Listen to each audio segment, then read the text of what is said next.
and and and a conversation with Ralph Lauren. Tell me how those two things led to this, the important part of this book. Well, it seems like all the lines crossed at the same time. In 1988, I was diagnosed with what everybody thought was terminal cancer. I lost a kidney.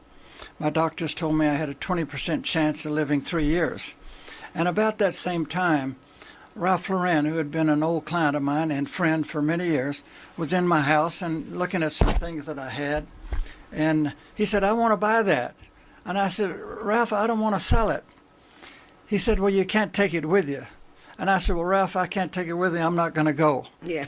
And we laughed about that. But I started thinking about that afterwards, and I got sick. And, if you got to go, I decided I was going to take some of it with me.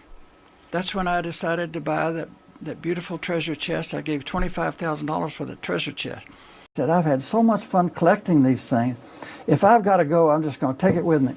As a matter of fact, Ralph Lauren came in my house one day. He was a good collector.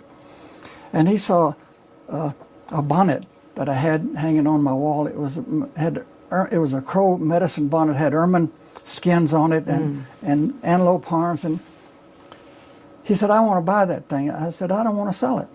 He said, "You have so many of them." He said, "You can't take it with you." You know what I said to him? "Then I'm not going."